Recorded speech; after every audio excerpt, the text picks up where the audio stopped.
You think people are dropping the ball all the time? You think your team's dropping the ball? You think people aren't doing things the way you want them done? This is enough.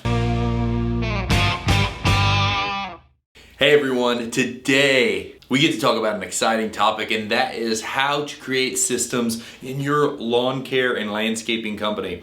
This is a question I see all the time. I see people overcomplicating this, and I want to give you the 3 steps that's going to make this work for you, that's going to make this easy for you, and how you can have systems in your business so you can help delegate those things and make sure things, especially things that have a lot of repetition, happen with a very similar system, a very similar way, a very similar feel, so everybody gets a very similar experience. So number 1 is to look for what I just said, things that have repetition in your business. And I'm going to actually use an example where we just came up with the very beginning little piece of a system in our business because we saw where a ball was dropped, and it was something where there was repetition.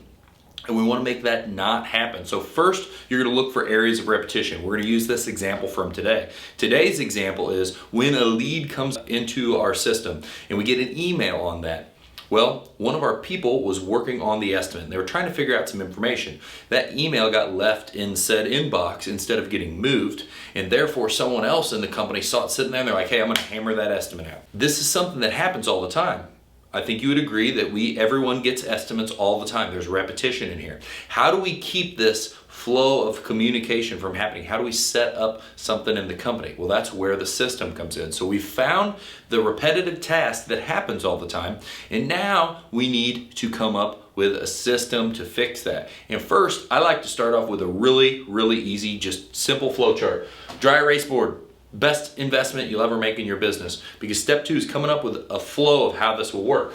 So I looked at, here's my little email, it's coming into the system. It hits the inbox. Okay, it's here. So I asked myself and the team, what are the first tasks that would eliminate what happened today? Well, 1, if we E for email, M for move. If we move that email immediately out of the inbox, the second you see it, if you're working on it, move it out of the inbox, because we already got that client's information. So now we need to move it out of there and start the process. So what's the second thing that happens at the exact same time? We start a ticket in the system. Now, everything I'm building, I'm wanting to build, and this is what systems is for. So as you scale, these things can be repeated over multiple people. I want everyone to be able to look at our system and see what's going on with this estimate. So now it has been moved out of the inbox, so there's no question, and it's had a ticket started. Now there's some things that we're going to want to put in that ticket. We're going to want to put in information about what's going on. If the estimate's like in limbo, today they were trying to figure out if it was in the service area because it's a new service area it's right on the edge of a new service area, and they wanted to ask me first. So we would note in that ticket about that, what's the process? And then we'd give this thing a due date where it was due same day we're working on it, because we want to get this client information the same day. Now, what this part of the process makes people understand is any other people, they're all happy. We're not going to do smiley faces. Just know, they're all happy.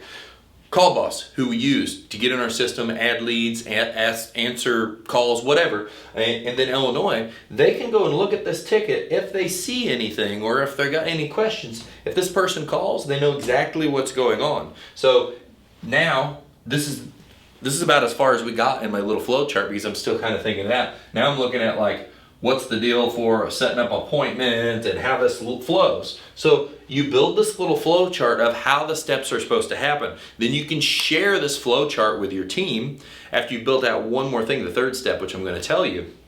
You can share this flow chart with the team. There's a bunch of, if you want to create flow charts online, you can create them on Google Docs. There's flow chart creators. There's all kinds of stuff. So you can have a simple flow chart of how this is supposed to happen, how it's supposed to flow. This situation, how does this flow through the company to make sure the repetitive task happens the same way. And I'll tell you why the flow is so essential as this goes through all the way to what this is going to become after a few steps.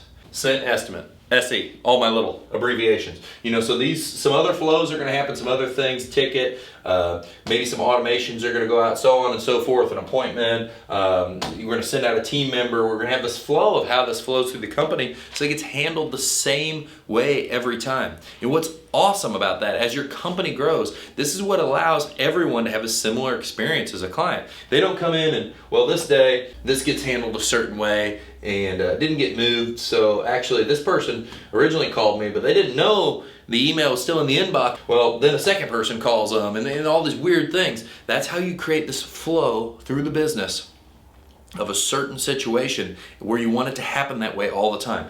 Now we can share a flow chart. That's the biggest step, getting the flow chart. Now, the flow chart has all these little pieces.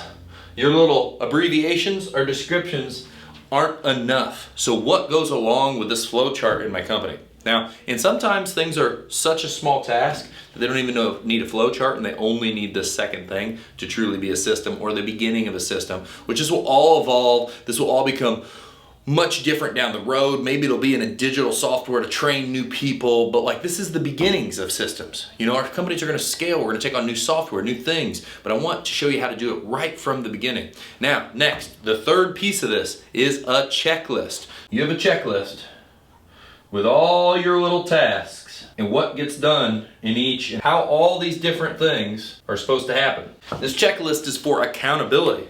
So now you see how it flows through, and here's the checklist so people can get used to, and people are following and trained on the same way. Okay, I did this, estimate came in, good. Checklist describes how to move it to, what file to file it in, so on and so forth. It says, here's the ticket, here's what you need to put in the ticket. You need to put in this information, that information, when the estimate's gonna be done, if there's any issues, if there's anything else you're needing. This client calls and asks anything, anyone can answer where this is at, right? So with these things, with looking for the repetitive areas in your business, creating a flow chart with that, just a brief, easy, could be even on a piece of paper, and then creating a checklist to back that, now you've got the basis of a system, and you can show someone this and train them off of that, so repetitive things can happen over and over. And no, checklists are really the beginning of a system for a lot of little things. And they are for accountability, so people can continuously get things done. Because although us as business owners, we think we get everything right, or we think our way's the best, and it's hard to delegate stuff, other people don't get what we're thinking. They don't get what's inside of our brain. Here's the flow the company agrees with. Here's what's inside of my brain that should be in there, so it happens over and over again. These don't have to be perfect. I'm going to give you full permission that this whole thing, I would rather you try one and it be totally fucked, where in 2 months you scratch it and you come up with a better idea, than doing what the typical person does and take zero action, not come up with any system. I would rather have a rough system that at least fixes one of the problems of 5 rather than no system, because I was too worried about making it perfect. Perfection stands in the way of progress, and it's a horrible fucking excuse to not make progress because you want something to be perfect. Perfect is not real. Perfect is only determined by the person who calls it perfect. Like it's an illusion. Nothing is perfect. So get out there, create some of the stuff, build some of the stuff so people in your company can do things in a similar fashion. I know you've been frustrated by people I was getting off on this earlier, that you think that they should understand how it should be done, the way it should be done, why it should be done this way. You've told them once or twice, they've watched you. That's not enough. This is enough. You think people are dropping the ball all the time? You think your team's dropping the ball? You think people aren't doing things the way you want them done? Take a real accountability check here. If you're the leader, the owner of the company, it's all your fault. You have not provided them with the tools. System is a tool, just like a shovel. If you ask somebody to dig a ditch and you give them no tools, you give them no shovel, well, you can't say they did a shitty job. If you send people out to do something, or you have office people and you want them to do something and they have no system and they do it their own way and you think it's dumb, well, you've also failed, because here's their shovel and you didn't give it to them. So let me know in the comments below, what systems have you already created? Maybe you've upgraded and you're using a digital training software for some of the systems, like I think Trainual, and there's a few different ones that we've started to look into. Leave that in the comments too. Can't wait to hear it. Go out, don't worry about it being perfect, create some system. See you guys.